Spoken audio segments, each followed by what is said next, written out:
வணக்கம். இப்படி ஒரு நாளை எதிர்பார்க்க முடியாது. இதுக்கு ஒத்தியே எதுவும் கிடையாது.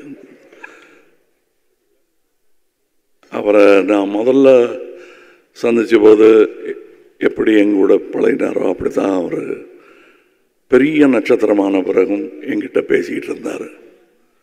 விஜயராஜ், விஜயகாந்த், இது ரெண்டுக்கும் எனக்கு வித்தியாசமே தெரியாமல் வச்சுக்கிட்டதுக்கான காரணம் நான் அல்ல, அவர். அதாவது அவரை பற்றி சொல்லணுன்னா அவர் பல விமர்சனங்களை, அவமானங்களை தாங்கி மேலோங்கி வந்தவர். அதுக்காக எந்த காழ்ப்பையும் அவர் வச்சுக்காம தனக்கு ஏற்பட்ட அவமானங்கள் யாருக்கும் ஏற்படக்கூடாது என்பதில் முனைப்பாக இருந்தவர்.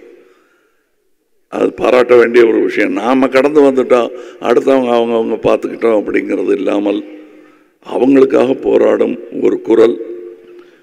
அவர் நட்சத்திரமும் ஆனார் என்பது அவர் உழைப்பில் வந்தது என்றாலும்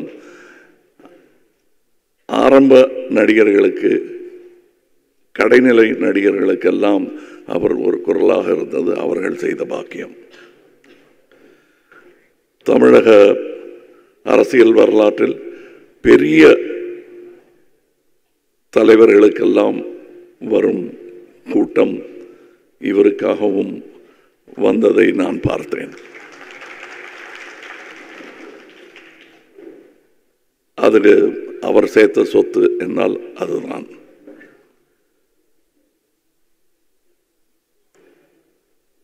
அவர் கொடுக்கறது பல பேருக்கு தெரியாது. ஐ திங்க் அவருடைய பிறந்த நாள் அன்னைக்குன்னு நினைக்கிறேன், 1998 இருக்கும். தினமணியில் ஒரு கட்டுரை வந்தது. அவர் இறந்த அன்னைக்கு ஒரு கட்டுரை போட்டிருந்தார் எம் பாண்டியராஜன். 1998 நடந்தது அவர் நினைவு கூர்ந்திருந்தார். சீட்டு கிடைத்தும் படிக்க வசதி இல்லாமல் இருந்த 3 என்ஜினியரிங் காலேஜ் மாணவர்களை பற்றிய செய்தி அது. அந்த செய்தியை படிச்சுட்டு பத்திரிகை ஆஃபீஸுக்கு ஃபோன் பண்ணி அவங்களுடைய விடுதி, கட்டிடம், படிக்கும் வசதி எல்லாத்தையும் 3 பேருக்கு ஏற்பாடு பண்ணி கொடுத்துருக்காரு அவர். இது 25 வருஷத்துக்கு முன்னாடினது. இன்னைக்கு அந்த மாணவர்கள் நடுத்தர வயதை எய்தி குழந்தை குட்டிகளுடன் நன்றாக இருப்பார்கள். அதை அவர்களும் மறக்க மாட்டார்கள்.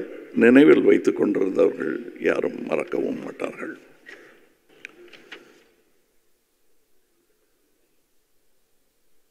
எழுபது 80களில் அந்த சமூக அரசியல் கோவங்களை எல்லாம் பிரதிபலிக்கும் ஒரு சினிமா உருவமாக விஜயகாந்த் அவர்கள் திகழ்ந்தார் என்றால் மிகையாகாது. கண்டிப்பாக அது ஒரு, எனக்கு அவர்கிட்ட நான் அவருடைய இரங்கல் கூட்டத்தில் அன்னைக்கு அவர் பூதவுடல் அங்கே இருக்கும்போது நான் சொன்னேன், எனக்கு அவர்கள் பிடித்த பல நல்ல குணங்களில் ஒன்று அவருடைய நியாயமான கோபம் என்று. இன்றைக்கும் அவர் ஒரு கிராமத்து ஆள் மாதிரி நாக்கை கடிச்சிக்கிட்டு கோபம் வந்ததுன்னா கேட்டுருவார், கேட்க வேண்டியது. அது எந்த அரங்கமாக இருந்தாலும் அதுக்கு பயப்பட மாட்டார் அவர். அந்த துணிச்சல் பல நேரங்களில் நடிகர் சங்கத்துக்கே உதவியாக இருந்திருக்கிறது. அதற்கு சாட்சி இங்கே இருக்கும் நடிகர்கள். அவர் நடித்த முதல் படம் ஆக்சுவலி அது ஒரு திரைப்பட விழாவுக்கு போக வேண்டிய படம். தூரத்து இடி முழக்கம் போயிற்று. அதிலிருந்து ஒரு கமர்ஷியல் ஹீரோவாக அவர் பெயர் எடுத்தது. அது அவர் திறமை, அவருக்கு கிடைத்த வாய்ப்புகள். இப்போ ராதா ரவியர்கள் பேசும்போது சொன்னார்கள், கூட துணை நடிகர்களிடம் கூட இதை எப்படி செய்யலாம்னு கேட்குற அந்த எளிமை. நானே அவர் கூட ஒரே ஒரு கெஸ்ட் ரோல் தான் செஞ்சுருக்கேன். அங்கே அவர் எனக்கு காட்டிய அன்பும் மரியாதையும் இன்றும் ரீங்கரிக்கிறது.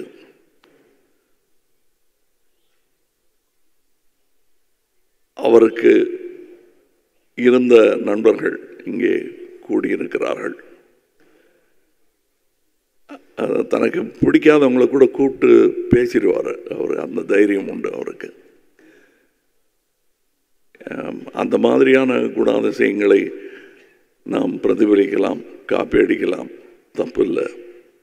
அவர் போல் இல்லை என்று சொல்வது வழக்கம். அவர் போல் இருக்க வேண்டும் என்று முயற்சியாவது செய்வோம். வணக்கம். Good bye Vijayakanth. Good bye captain.